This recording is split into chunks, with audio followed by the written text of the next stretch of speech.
Nós vamos falar hoje, com a graça de Deus, sobre a oração de Ezequias. A oração de Ezequias. Os irmãos sabem que nós estamos nos 21 dias de oração e durante todo esse mês, o propósito que o Senhor colocou no coração do nosso pastor foi nós estarmos falando sobre oração em todos os domingos. Então, todos os domingos nós estamos falando aqui sobre a oração de alguém no texto sagrado. Primeiro falamos sobre a oração de Ana, depois falamos sobre a oração de Daniel, e hoje nós estaremos falando sobre a oração de Ezequias. E enquanto nós estivermos no mês de janeiro, nós estaremos falando sobre oração.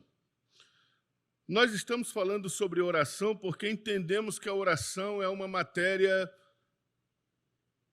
visceral, é uma matéria basilar, é uma matéria que deve estar presente em nossas vidas em todo o tempo. Aliás, a oração não é uma matéria. A oração é como nós devemos viver, porque o Senhor nos chama para vivermos em oração. Oração é algo tão importante que, quando os discípulos estavam andando com Cristo, vendo Ele fazer milagres e prodígios e maravilhas, ao invés deles pedirem a Cristo que lhes ensinasse a expulsar demônios ou a multiplicar pães e peixes, eles não pediram que Cristo lhes ensinasse a fazer estas coisas. O que eles pediram a Cristo foi: Senhor, ensina-nos a orar. Porque eles perceberam que a oração é muito mais importante do que multiplicar pães e peixes. Porque eles entenderam que a oração é muito mais importante do que curar enfermos. Porque eles entenderam que a oração é muito mais importante do que repreender demônios. A oração é o que nos sintoniza ao coração de Deus e o que nos faz estar próximos da vontade do Senhor. É o que nos despe de nós mesmos e nos reveste de Cristo. A oração, ela nos esvazia de nossos desejos carnais e corruptos e nos enche daquilo que Deus quer que estejamos cheios, que é do seu Espírito Santo, como disse Paulo aos crentes em Éfeso, no capítulo 5, verso 18. O Senhor quer que nós vivamos em oração, porque o Senhor quer que nós vençamos como Ele venceu também todas as agruras desta vida. Nós vamos falar sobre Ezequias hoje, mas antes de nós lermos o texto sagrado, permitam ainda que eu lhes conte uma pequena história, uma história pessoal. Eu não sou muito de contar histórias a respeito de mim mesmo, acho que os irmãos já perceberam isso.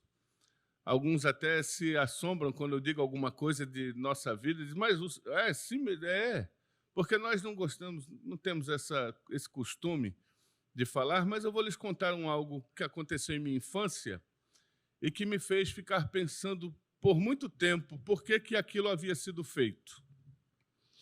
Eu sou paulistano da Gema mesmo, nascido no bairro do Brás. Porém, sou filho de nordestinos e neto de nordestinos. Meu pai nos levou para morar na sua terra, num estado chamado Paraíba, lugar maravilhoso. Mais precisamente numa cidade chamada Campina Grande, a rainha da Borborema, uma cidade que fica sobre uma serra. Se você acha que o Nordeste todo ele é quente, você precisa ir a Campina Grande. Você vai ter lá temperaturas de 17, 16, 15 graus. É uma maravilha. E nós estávamos morando lá, eu fui levado para morar lá a partir dos 6 anos de idade, aproximadamente. A família de meu pai é muito grande. Ele tem 16 irmãos. E entre esses irmãos, antigamente a coisa funcionava, irmãos, né? Entre esses irmãos, tem uma irmã que era casada com um saudoso tio já meu, chamado Emerson. E esse saudoso tio tinha uma fazenda numa cidade chamada Santa Luzia. Nós saíamos de Campina Grande cedinho e íamos em direção ao sertão, e ali passávamos por algumas cidades, Puxinanã, Soledade, e estávamos indo em direção a Santa Luzia. Chegávamos à Serra de Santa Luzia, uma serra com muitas curvas, muito perigosas, e aí chegávamos até essa cidade. Quando chegávamos em Santa Luzia, abríamos uma porteira que nós chamávamos de cancela, né? Abríamos a cancela e aí entrávamos cancela dentro em direção à fazenda deste meu tio. E quando chegávamos lá, era uma festa, era uma bênção, algo muito prazeroso, a família toda reunida lá. E um dia, os empregados, os funcionários da fazenda, estavam saindo para uma plantação de tomate. E eles estavam indo logo bem cedo, e meu pai acordava muito cedo também, ele foi, me acordou e disse: você vai com os plantadores de tomate hoje. E eu falei: tá, eu vou fazer o quê? Ele disse: não, você vai fazer o que eles fazem. E ele deu ordem ao chefe dos trabalhadores ali, de plantadores de tomate, e ele disse o seguinte: aperta esse menino, dê a ele trabalho de gente grande, esqueça que ele é meu filho, se precisar dar umas pauladas nele lá, dê. E lá foi eu, pensando que eu estava indo para uma festa, pensando que estava tudo bem. Chegando lá na plantação de tomate, os tomates tinham que ser amarrados em pedaços de pau, porque eles iam crescendo e ia tendo que amarrar naqueles pedaços de pau para que eles crescessem verticalmente. E ali eu cheguei, tentando brincar, fui brincar alguma coisa, o rapaz me chamou e falou: está aqui um monte desses araminhos, você vai amarrar esses tomates. Não, mas não vim para isso aqui, você veio para isso sim. Não, eu vou correr para meu pai. Não, você não vai correr para seu pai, você não vai correr para seu pai. Aqui hoje você vai trabalhar.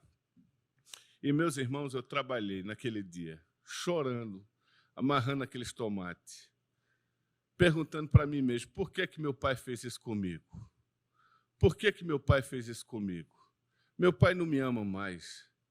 Meu pai ama meus irmãos que estão lá na casa da fazenda com ele, comendo queijo coalho e tomando café com leite e comendo fubá com açúcar. Quem sabe o que é isso já enche a boca d'água, né? Comendo fubá com açúcar. Meu pai ama esses meus irmãos. A mim, como é que meu pai me manda para uma situação como esta? O que é que meu pai tem na cabeça a me mandar para uma situação como essa? E eu fui lá cedinho, ainda não tinha nem nascido o dia, 4 da manhã aproximadamente. Ficamos o dia inteiro até as 4 da tarde. Quando eu voltei para a fazenda, eu estava com as mãos estouradas, sangrando. Tinha levado umas ripadas num pessoal lá, quando eu fazia corpo mole, que queria me esperar, de repente uma ripada nas costas. Plac! Bora, tem serviço para fazer. Digo: meu Deus do céu, eu voltei para lá. Quando eu estava voltando, que meu pai me viu de longe, ele começou a rir. Começou a dar risada. Meu saudoso pai. E ali, quando cheguei perto dele, falei: mas, pai, o que foi que o senhor fez? Olha como é que eu estou, pai, eu estou destruído. E meu pai disse para mim assim: eu fiz isso com você para que você aprenda a ser homem. Para que você aprenda a dar valor ao que você tem. Para que você aprenda a dar valor aos dias bons. Para que você aprenda, através desse sofrimento, através dessa grande dificuldade, para que você tire lições para o resto da sua vida. Naquele momento, quando eu ouvi isso, nada disso confortou meu coração. Eu fiquei realmente indignado com aquela situação. E todas as vezes que o pessoal já saía para ir trabalhar de novo, eu já me escondia, porque eu pensei: vai sobrar para mim de novo. Mas, irmãos, hoje, depois de mais de 20 ou 30 anos passados, eu me lembro disso com muita alegria. E todo esse sofrimento que passei, essa foi só uma das causas, só um dos causos, de tantos e tantos outros. E todas as vezes que me lembro deles, agradeço. Agradeço porque foram esses momentos de sofrimento que moldaram a que eu seja o homem que eu sou hoje. Nós vamos falar hoje sobre um homem que também sofreu bastante. E sofreu talvez até sem ter uma causa aparente de seu sofrimento. O nome dele é Ezequias. Nós não estamos acostumados com essa questão do sofrimento. Nós não estamos acostumados a essa questão do sofrer, do padecer, porque a nossa cabeça ela é meritória. Então, na nossa cabeça, aquele que faz coisas boas ou aquele que está guardado por Deus não sofre. E se sofre, alguma coisa está errada. Se sofre, alguma coisa está faltando. Só que nós vamos ver e aprender pelas Escrituras que não é isso. Que é o Senhor querendo nos ensinar a sermos homens e a suportarmos, sim, as agruras desta vida com galhardia e a enfrentarmos, sim, situações difíceis e a encararmos, sim, a nossa vida com o peito aberto,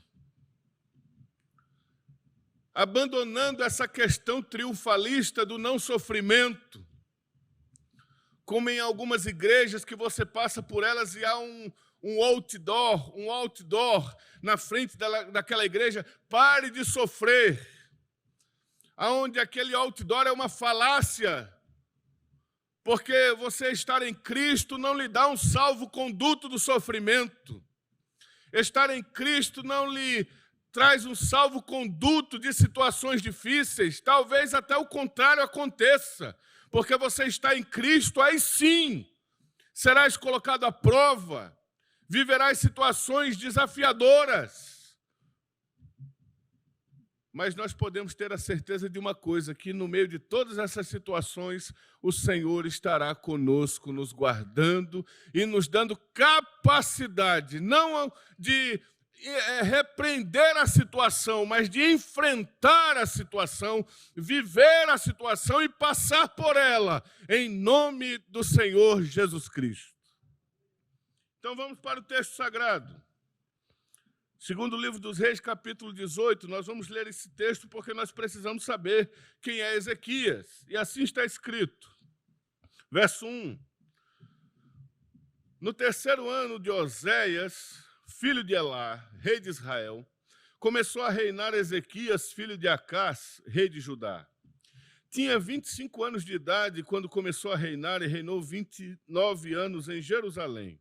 Sua mãe se chamava Abi e era filha de Zacarias. Fez ele o que era reto perante o Senhor, segundo tudo que fizera Davi, seu pai. Removeu os altos, quebrou as colunas, deitou abaixo o poste ídolo, fez em pedaços a serpente de bronze que Moisés fizera, porque até aquele dia os filhos de Israel lhe queimavam incenso e lhe chamavam Neustã. Confiou no Senhor, Deus de Israel, de maneira que depois dele não houve seu semelhante entre todos os reis de Judá, nem entre os que foram antes dele, porque se apegou ao Senhor, não deixou de segui-lo e guardou os mandamentos que o Senhor ordenara a Moisés. Assim foi o Senhor com ele. Para onde quer que saía, lograva bom êxito. Rebelou-se contra o rei da Assíria e não serviu. Feriu ele os filisteus até Gaza e seus limites, desde as atalaias dos vigias até a cidade fortificada. Veja quem é Ezequias. Ezequias é este homem. Ele começou a reinar quando tinha 25 anos no reino de Judá, no reino do sul. E o texto nos fala muito bem qual era o reinado deste homem, como é que ele procedia. Se o irmão tem um conhecimento a respeito dos reis, tanto de Israel como de Judá, o irmão sabe que a maioria desses reis fez aquilo que era mal perante os olhos do Senhor. Fez aquilo que o Senhor não se agradava. Buscou idolatrias, queimou seus filhos a outros deuses, fez alianças com outros povos. Ezequias não. Ezequias buscou ao Senhor durante os seus 29 anos de reinado. Ele fez o que era reto, ele seguiu aquilo que Davi fez, ele removeu os altos, que eram lugares de adoração a outros deuses, ele quebrou colunas e deixou abaixo o poste ídolo, que eram ídolos também estranhos, que haviam sido colocados ali por outros reis. Ali, Ezequias estava ajeitando a casa, colocando tudo em ordem.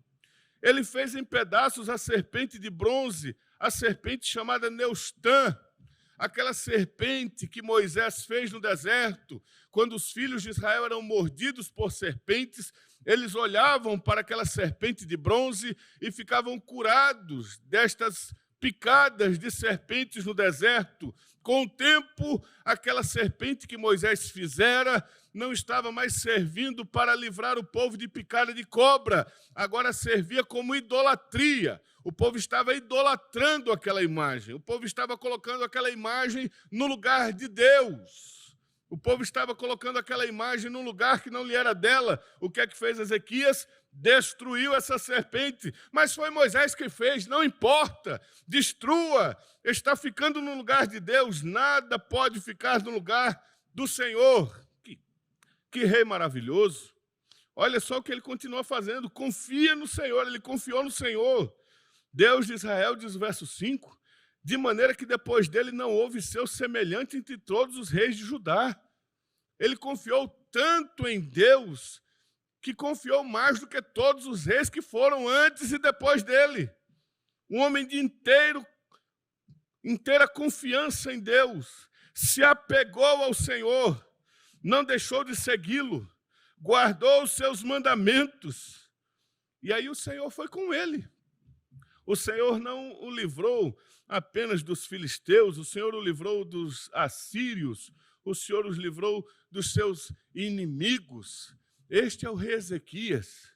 Que fantástico, que maravilha, que vida exemplar de busca a Deus, de se apartar do mal, de não idolatrar, de não buscar fazer o que Deus não se agrada, de ter uma vida reta, de ter uma conduta reta, uma vida moral exemplar.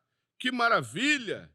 Só que agora nós vamos ir para a oração deste homem, e está no capítulo 20. Vamos lá? Capítulo 20. O que é que acontece com Ezequias? Vamos lá. Naqueles dias, Ezequias adoeceu de uma enfermidade mortal. Como assim, gente? Nós estávamos lendo agora mesmo que esse homem, Deus estava com ele, e ele fazia aquilo que era agradável a Deus, e ele se apartava de todas as coisas que eram ruins, e ele se afastou da idolatria, e ele tirou a idolatria da nação. E agora o capítulo 20 inicia dizendo que ele adoece. Como é que pode uma coisa dessa acontecer? Pois é, o texto sagrado diz que ele adoece, e não apenas adoece, mas adoece de uma enfermidade mortal. Não era uma enfermidade qualquer, era algo que levaria ele à morte. Vamos continuar. Veio ter com ele o profeta Isaías, filho de Amós, e lhe disse: assim diz o Senhor, põe em ordem a tua casa, porque morrerás e não viverás. Ainda vem um profeta, um homem chamado Isaías, não é qualquer profeta, era um profeta que teve um dos ministérios mais longevos do Antigo Testamento. Ele chega até este rei e diz: é o seguinte, Ezequias, essa doença aí, pode arrumar a tua casa, você não vai sobreviver não, você vai morrer dela. Continuando. Então, sabendo Ezequias, que estava doente e acabou de levar ali a sentença do profeta, então virou Ezequias o rosto para a parede e orou ao Senhor, dizendo: lembra-te, Senhor, peço-te, de que andei diante de ti com fidelidade, com inteireza de coração, e fiz o que era reto aos teus olhos. E chorou muitíssimo. Antes que Isaías tivesse saído da parte central da cidade, veio a palavra do Senhor, dizendo: volta e diz a Ezequias, príncipe do meu povo, assim diz o Senhor, o Deus de Davi teu pai: ouvi a tua oração e vi as tuas lágrimas, eis que te curarei. Ao terceiro dia subirás à casa do Senhor. Acrescentarei aos teus dias 15 anos, e das mãos do rei da Assíria te livrarei, a ti e a esta cidade, e defenderei esta cidade por amor de mim e por amor de Davi, meu servo. Ezequias, quando recebe a sentença do profeta, ele ora ao Senhor. E ele diz: Senhor, lembra-te de como eu tenho vivido na tua presença. E Isaías ainda estava saindo do palácio, quando Deus disse a Isaías: Isaías, volta lá, porque Ezequias orou e eu ouvi a oração dele. E diga a ele que ele vai viver mais 15 anos. E eu não vou apenas dar a ele mais 15 anos, mas eu vou livrá-lo da mão do exército mais poderoso da época, que era o exército assírio. O que é que nós podemos aprender com Ezequias e sua vida? O que é que nós podemos aprender com todo este introito que lhes disse também a respeito deste sofrimento causado de forma intencional? O que é que nós podemos aprender com tudo isso? Vamos lá. Em primeiro lugar, eu gostaria de chamar a atenção aos irmãos que, mesmo Ezequias tendo esta vida reta, de conduta reta, de moral em retidão, de buscar se afastar de idolatria, mesmo Ezequias tendo uma vida ilibada diante de Deus, ele adoeceu, como qualquer homem adoece, como qualquer pessoa adoece. Então, a primeira lição é que coisas ruins também acontecem com os eleitos de Deus. Coisas ruins também nos alcançam. Coisas ruins também batem à nossa porta. Nós também passamos por situações difíceis. Não é porque somos de Jesus que estamos isentos de passar por situações calamitosas. O que acontece, meus queridos irmãos, aqui na nossa cabeça, mais uma vez lhes digo, é que nosso pensamento é um pensamento meritório, aonde quem faz coisas boas deve apenas receber coisas boas. Quem é de Jesus, não pode acontecer coisas ruins com ele. Como é que pode um servo de Deus morrer doente? Como é que pode um servo de Deus passar necessidade? Como é que pode um servo de Deus ter o carro quebrado? Como é que pode um servo de Deus ter unha encravada? Como é que pode um servo de Deus passar com o cartão dele num lugar e o cartão ser cancelado, recusado? Como é que pode um servo de Deus passar por uma situação difícil? Porque na nossa cabeça nós pensamos que se estamos fazendo coisas boas, apenas coisas boas nos sucederão, por causa da nossa mente meritória, corrupta e egoísta. Nós não somos tão diferentes dos discípulos. Se nós formos até o texto sagrado no Evangelho, segundo escreveu João, no capítulo 9, nós vamos ver os discípulos chegando e encontrando um homem que era cego de nascença, e eles chegam para Jesus e perguntam para Jesus: Jesus, é o seguinte, quem foi que pecou para que este nascesse assim? Ele ou seus pais? Eles estão perguntando para Jesus qual é o motivo daquele sofrimento, por que aquela pessoa está sofrendo. Eles querem uma causa para aquilo. E Jesus diz: nem ele pecou, nem os pais deles pecaram também. Ele está desse jeito para que a glória de Deus se manifeste na vida dele. Mas nós não enxergamos sofrimento assim. Nós somos tomados por um pensamento triunfalista que não tem nada a ver com o Evangelho. Aonde esse pensamento triunfalista nos leva a pensamentos, a ter situações, a conclusões de que nós não podemos passar por situação difícil nenhuma, que nós não podemos enfrentar situação calamitosa nenhuma, que nós temos que estar guardados de toda essa situação. e que se alguma coisa está acontecendo em nós, alguma coisa está errada. E aí nós nos assemelhamos aos amigos de Jó, né? Que o pessoal estava com Jó ali, vendo tudo acontecer, e eles estavam dizendo: diga, Jó, qual foi o seu pecado? Você deve ter feito alguma coisa você fez para tudo isso estar acontecendo com você. É isso que está na nossa mente e no nosso coração. E talvez você que está aí em casa agora também esteja pensando a mesma coisa. Como é que eu, um servo de Deus, fiquei doente desta doença maligna? Como é que este vírus alcançou minha casa? Eu sou dizimista, eu sou ofertante, eu oro, eu busco a Deus, eu acordo de madrugada, eu estendo a mão sobre meus filhos, eu faço parte dos 21 dias, eu faço isso, eu faço aquilo, minha carteira de membro da igreja é o número 0002, eu só estou atrás do Caio Fábio Pai. E como é que acontece uma situação dessa na minha casa? Tem que ter um motivo, tem que ter uma razão. E sabe qual é a resposta que o Evangelho dá a cada um de nós hoje? A minha graça te basta, porque o poder de Deus se aperfeiçoa em nossa fraqueza. Paulo disse: Senhor, porque esse mensageiro me esbofeteia, Senhor, faz ele parar. O Senhor disse: não, Paulo, não vai parar coisa alguma. A minha graça te basta. Paulo, eu vou fazer de você um homem. Eu vou fazer de você um servo intrépido. Eu vou ensinar você a passar por situações difíceis com galhardia. Eu vou ensinar você a enfrentar situações difíceis, passar por elas, para que o meu nome seja exaltado e glorificado, diz o Senhor. Aleluia! Há um mês atrás, aproximadamente um mês e meio, aqui em frente a este lugar onde eu estou agora, estava o féretro de meu pai,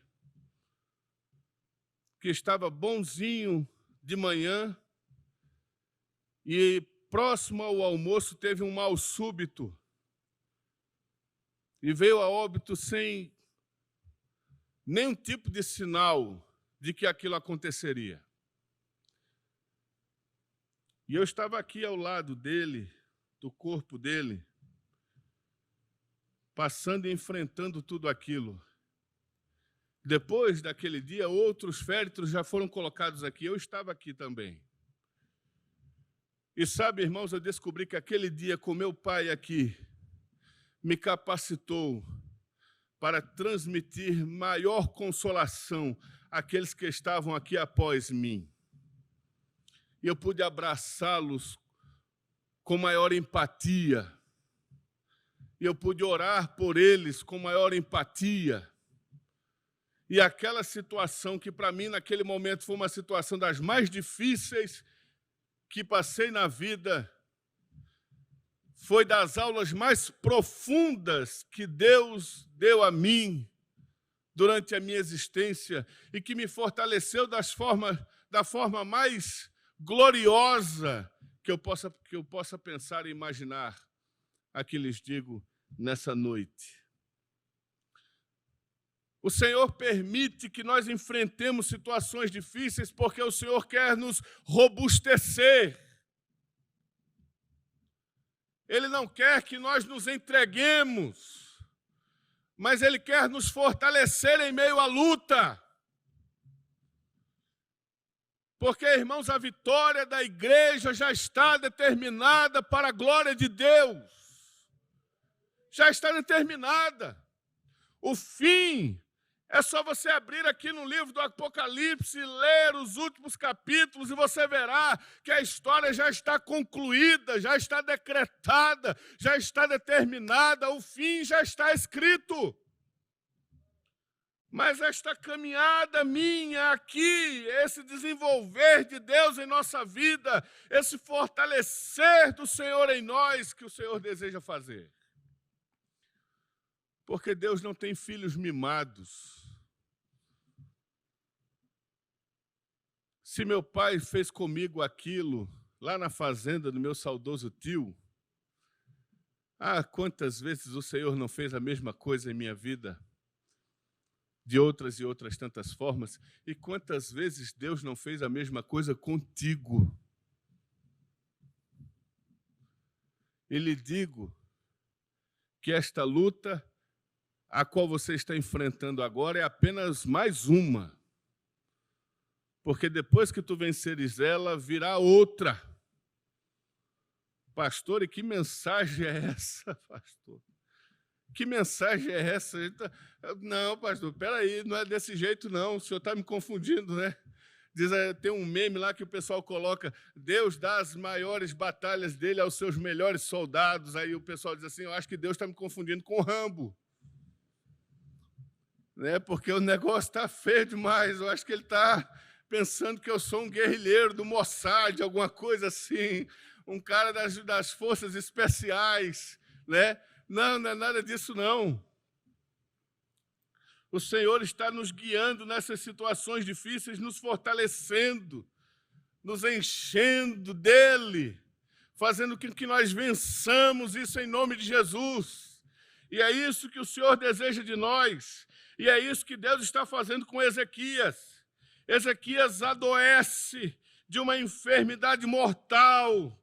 Uma enfermidade mortal alcança este homem que só estava fazendo o que era certo, que estava acabando com a idolatria, que estava confiando em Deus, que estava tendo vitória contra os inimigos, mas agora está doente e de uma doença mortal. E não apenas isso, o profeta de Deus também vem a ele e diz, não adianta, Ezequias, prepare a tua casa porque você vai morrer e ponto final. Mas Ezequias tem ainda uma carta na manga. Ele sabe que ele pode orar. Você ainda pode orar? Você ainda pode orar? Se você ainda pode orar, o jogo não acabou ainda. Ezequias foi orar. Isaías falou, você vai morrer, não tem problema, não vou discutir com você. Segunda lição. A primeira lição que eu tenho que aprender com Ezequias é que coisas ruins também acontecem conosco. Vai acontecer coisa ruim comigo, sim. Não adianta ficar orando, repreendendo, não, vai acontecer sim. Vai acontecer sim. O pare de sofrer é uma mentira. Esta propaganda maligna de marketing religioso que estão fazendo aí hoje, este evangelho triunfalista, maligno, diabólico, que ensina um bando de crente mimado, cheio de não me toque, que não aguenta nada, que não aguenta perseguição nenhuma, que não aguenta aperto nenhum, que não aguenta ninguém olhar para ele com cara feia, que não aguenta ninguém passar por ele e não estender a mão, que não aguenta nada, não aguenta chegar aqui e não ter estacionamento, não aguenta chegar num lugar e não ter um copo d'água, não aguenta nada, para ele tudo está ruim. É fruto desse evangelho triunfalista maligno que nos ensina a buscar os nossos direitos quando o morto não tem direito nenhum. Morto não tem direito nenhum. E esse evangelho maligno quer nos ensinar a ter e a requerer aquilo. Me dá aquilo que é meu. Você quer realmente aquilo que é seu? Eu digo para o Senhor todo dia, Senhor, me tire aquilo que não me dê aquilo que é meu, não, Senhor, me dê aquilo que é de Cristo. Porque se o Senhor me der aquilo que é meu, Senhor, eu estou perdido, que a primeira coisa que vem é o inferno, depois é o juízo de Deus, a ira divina. Não, Senhor, não me dê aquilo que é meu, não, me dê aquilo que é de Cristo. Eu quero aquilo que é de Cristo. Então eu vou passar por situações difíceis, sim. A tradição diz que Pedro, aquele homem que andava e as pessoas eram curadas pela sombra dele, a tradição diz que Pedro tinha uma filha cega. Cega. E por que será que não acontecia nada? Será que Pedro não podia colocar a mão sobre ela e ela voltar a enxergar?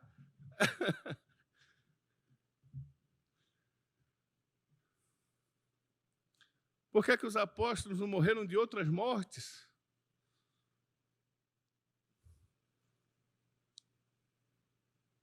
Por que será que quando Paulo foi ser decapitado, um anjo não desceu e não decapitou a todos aqueles que estavam ali para fazê-lo morrer?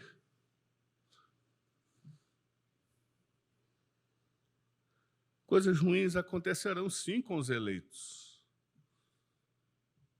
Segunda lição. Mesmo diante dessas situações calamitosas nos alcançando, nós precisamos continuar buscando a Deus. Então Ezequias foi orar. E ele se colocou diante do Senhor e foi buscar a Deus e disse: Senhor, Deus, lembra-te, Senhor, peço-te. Lembra-te que eu andei diante de ti com fidelidade, com inteireza de coração. Fiz o que era reto aos teus olhos. E chorou muitíssimo. Ezequias foi orar ao Senhor, ele disse ao Senhor: Senhor, eu tenho andado diante de ti em retidão, Senhor Deus. Tenha misericórdia de mim. E foi chorar diante do Senhor. Mesmo diante das situações difíceis que nos alcançam, nós precisamos saber que ainda temos uma saída, ainda temos uma arma, uma ferramenta, que é a oração. Nós podemos e devemos continuar buscando a Deus em oração. Ele não foi discutir com o profeta, ele não foi tentar qual é o motivo, saber qual era o motivo dele ter ficado daquele jeito. Ele foi falar com Deus. Ele foi orar ao Senhor. Ele buscou ao Senhor. Ele orou ao Senhor. E ele orou ao Senhor não com indignação. Ele orou ao Senhor não com uma lista de reclamações. Não era um balcão de reclamação. Ele orou ao Senhor não como alguém que estivesse sendo injustiçado. Ele colocou-se diante de Deus e disse: Senhor, o Senhor me conhece. O Senhor sabe quem eu sou. Deus tenha misericórdia de minha vida. E chorou muitíssimo. Ele se quebrantou diante de Deus, pediu ao Senhor que o alcançasse, pediu ao Senhor que tivesse misericórdia dele. E quando ele estava orando assim, o profeta que já estava saindo do palácio, o Senhor fala com ele: Isaías, Ezequias acabou de orar. A situação mudou, Isaías. A situação mudou. Volte lá e diga para Ezequias que eu vou dar a ele mais 15 anos. Volte lá. E aí eu podemos imaginar, Isaías voltando e entrando novamente naquela recâmara real e encontrando Ezequias ainda com os olhos marejados em lágrimas. E ali Isaías disse a Ezequias: o Senhor ouviu tua oração e ele acrescentou à tua vida mais 15 anos. Irmãos, vale a pena buscar a Deus em oração. Nós não sabemos o que Deus pode fazer quando nós oramos. Nós desconhecemos essa matéria. Nós desconhecemos o que Deus pode fazer através da nossa oração. Eu disse domingo passado que esta questão da oração é um dos mistérios, um dos maiores mistérios que nós temos nas Escrituras. Porque se nós servimos a um Deus soberano e que já decretou e determinou todas as coisas, então por que orar? Se ele já sabe o que ele vai fazer, por que eu devo orar? Por que eu devo buscar a Deus? Por que eu devo falar com Ele? Mas este algo chamado oração é algo tão misterioso, é algo tão enigmático, que um homem chamado João Calvino, em seu livro chamado Livro de Ouro da Oração, ele afirma que há coisas em nossa vida que Deus não fará se nós não orarmos. Que nós precisamos sim buscar a Deus para que alguma coisa aconteça em nós e através de nós. E este homem chamado Ezequias sabia disso e ele foi orar ao Senhor. Ele foi buscar a Deus. Então nós, mesmo vivendo em momentos difíceis, desafiadores, calamitosos, momentos estes que faz com que muitos irmãos que estariam aqui agora não estejam, que estejam em casa agora, participando do culto pela internet, participando do culto online. Tantas coisas acontecendo, tantas reuniões sendo suspensas. Tem uma reunião com umas senhoras aqui da SAF, e elas, pastor, o senhor vai participar da reunião conosco? Vou. O senhor nos traz a ceia? Lá trago, sem problema nenhum. Aí eu recebo uma mensagem hoje, pastor, eu acho melhor a gente não fazer. Estamos tão tristes. Eu digo, não fique triste, não. Fique em paz. Se nós não cearmos aqui, cearemos lá. Fique tranquila. Está tudo nas mãos de Deus. Ai, pastor, eu queria ter essa confiança. Mas está aí, está aberto.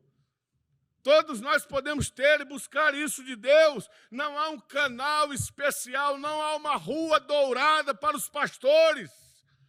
O caminho é o mesmo, é o caminho novo e vivo aberto pelo sangue de Jesus, pelo qual todos nós devemos ter acesso ao Pai. Você deve ir até lá e permitir que Deus encha seu coração, mesmo em meio à dificuldade, mesmo em meio ao desafio. E pode ser que você não receba a palavra que Ezequias recebeu, pode ser que você não tenha 15 anos acrescentados, ou uma resposta favorável à tua oração, mas Deus encherá você do seu espírito e te capacitará a enfrentar essa situação para a glória do seu nome. Isto é evangelho.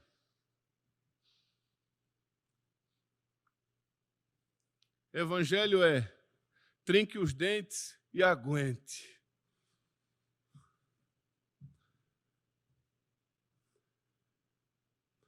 Evangelho é o nosso descanso é lá. Evangelho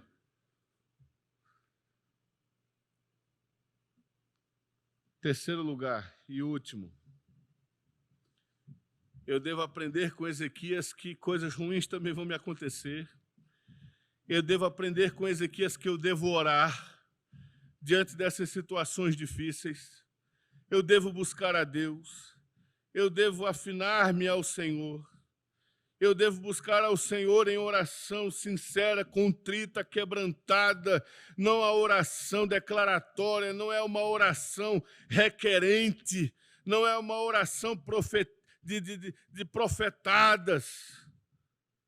É uma oração quebrantada, de um coração contrito, de um coração carente, de um coração necessitado, de um coração que se derrama em lágrimas, de um coração que diz, Senhor, a minha vida é tua, Senhor, eu estou aqui, o Senhor sabe quem eu sou, o Senhor me conhece, o Senhor sabe quem eu sou. E em terceiro lugar, o Senhor está pronto para nos responder à oração e nos responder com além do que pedimos ou pensamos. O Senhor não apenas respondeu à oração de Ezequias, o Senhor não apenas respondeu à oração deste homem, mas o Senhor respondeu à oração dele, prolongando a vida dele e o livrando do poderoso exército assírio que tinha acabado de destruir Samaria, que tinha acabado de destruir o reino do norte. Senaqueribe, um dos reis mais perversos que o mundo já viu, ele praticamente dominou toda aquela parte ocidental do mundo, desde a Babilônia, vindo até as terras de Israel, os filisteus, todos aqueles povos que faziam parte daquele conglomerado, foram ali vencidos por Senaqueribe. E Senaqueribe tinha um homem, um mensageiro chamado Rabsaque. E Rabsaque foi até as portas de Jerusalém e gritava para todo o povo, nós estamos vindo, acabamos de destruir Samaria e vamos destruir vocês também, a não ser que vocês abram os portões. E nós vamos entrar e aí nada vai acontecer com ninguém. Ezequias, quando ficou sabendo disso, ele foi orar ao Senhor, colocou-se diante de Deus, e o Senhor ficou tão indignado com Senaqueribe, com Rabsaque, com suas afrontas, que numa noite o Senhor enviou um anjo ao arraial dos assírios e matou a 185.000 soldados.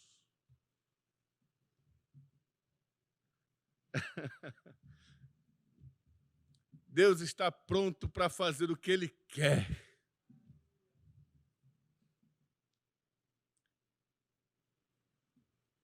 O que é a vida de Ezequias diante de Deus? O Senhor viu a afronta de Senaqueribe e de Rabsaque e disse: eu vou agir. Não está certo essas palavras que vocês estão dizendo. Eu estou indignado contra elas. E atingiu os soldados assírios em 185.000 percas. No outro dia amanheceram mortos 185.000 homens naquele grande exército. O Senhor deu livramento. Não apenas deu vida a Ezequias, mas protegeu a sua nação e o seu reinado. Para Deus não há impossíveis, meus irmãos. E essa é a terceira lição. Não há causas impossíveis para Deus. Se Ele quiser resolver a minha situação esta noite, Ele resolve. Foi isso que um homem chegou para Jesus no Novo Testamento e disse: Senhor, eu sou um homem debaixo de autoridade, eu digo a este soldado meu, vai, ele vai. Eu digo a este, vem, ele vem.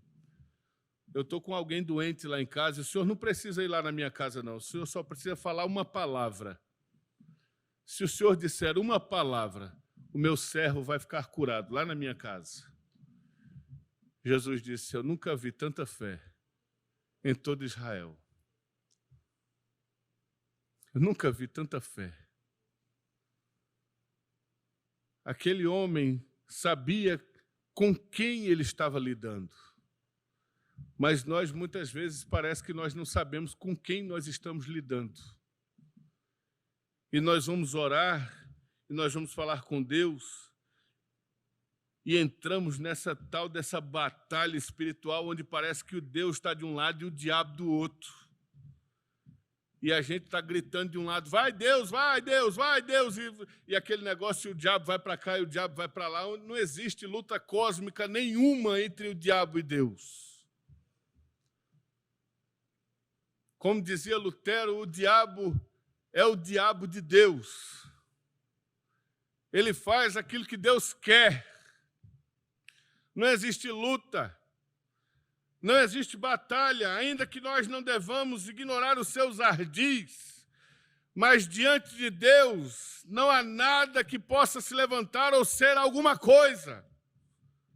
O Senhor faz o que Ele deseja e o que Ele quer. E se Ele quiser esta noite resolver todas as nossas situações e nossos problemas, Ele assim o fará. E se Ele quiser esta noite acabar com esse vírus maldito, Ele assim o fará. E se Ele quiser levantar a todos os enfermos, Ele assim o fará. E se Ele quiser curar a todos nós, Ele assim o fará. E se Ele não quiser, Ele também não fará. Ele é Deus. Ezequias estava tratando com Deus, que pode fazer aquilo que quer, quando bem quer e aonde bem quer. Nós precisamos, irmãos, diante dessa palavra e diante da oração de Ezequias, nós precisamos confiar no Senhor. Nós estamos vivendo momentos difíceis? Sim, nós estamos. Não há como negar. Nós não podemos ser como aqueles que ficam dizendo, não existe, não existe problema, não existe problema, não existe problema. Não, existe sim. Existe sim. Existe enfermidade? Existe sim. Eu estou doente? Estou sim. Estou me sentindo mal? Estou sim. Minha família também passando por situações difíceis. Mas isso não deve nos levar ao derrotismo. Isso deve nos levar a buscar a Deus em oração e dizer, Senhor, o Senhor está vendo o que está acontecendo. Estende as tuas mãos e cura, Senhor, e faz a tua vontade, e faz o teu querer. Senhor, eu quero colocar isso em tuas mãos, na tua presença, Senhor. Eu quero colocar isso para ti, Senhor. Eu sei que para o Senhor nada é impossível em todas as suas promessas. Senhor, eu quero colocar minha vida em tuas mãos, Senhor, e fazer como aqueles jovens, Sadraque, Mesaque e Abednego, no capítulo 3 de Daniel. Quando você for ler lá, você vai achar esses 3 jovens diante de um mandato do rei, dizendo que quem não se ajoelhasse diante daquela estátua e não lhe prestasse culto, seria lançado no lago num lugar de fogo com chamas ardentes. E aí acham aqueles jovens, colocam eles diante para eles prestem culto àquilo que o governador havia dito, que o rei havia dito. Eles não prestam. E aí o pessoal diz, vocês não vão fazer? Olha ali, hein? O fogo já está ardendo. Eles dizem, olha, é o seguinte, o nosso Deus a quem nós servimos, ele pode nos livrar. Agora, se ele não nos livrar, fica sabendo, rei, que nós não nos ajoelharemos diante da estátua que tu fizeste. O nosso Deus tem poder para nos livrar. Mas se ele não nos livrar, se ele não livrar, nós vamos continuar íntegros diante de Deus. Deus tem poder para me libertar dessa dificuldade, para me fazer vencer esse desafio. Mas se ele não me der essa graça, eu vou continuar íntegro diante de Deus. Se ele não fizer, se ele não atender, olha como é difícil, né? Uma orientação como esta. Que nós estamos aí nessa coisa do vamos, a gente vai, vamos e tal, pega, é seu. Não, se ele fizer. Agora, se ele não fizer, nós vamos continuar fiéis a Deus e íntegros diante do Senhor. Deus não só responde às nossas orações, mas dá além do que a gente pede. E uma frase final aqui da mensagem do pastor ficou no meu coração. Não há uma batalha cósmica, porque só existe um que é soberano, que é Deus. Satanás é só um anjo caído, julgado, condenado e no aguardo da execução da pena. Só isso. Mas nós servimos a um Deus todo-poderoso, Senhor dos céus e da terra, e soberano em todas as coisas. Aleluia. Aleluia. Aleluia. Que a graça do nosso Senhor Jesus Cristo, que o amor de Deus, o nosso Pai, e que as doces consolações do Espírito Santo sejam sobre todos vós, irmãos aqui reunidos, presentes e através da internet, e sobre todo o povo de Deus, espalhado sobre toda a face da terra, comprados e redimidos no sangue do Cordeiro, agora e sempre.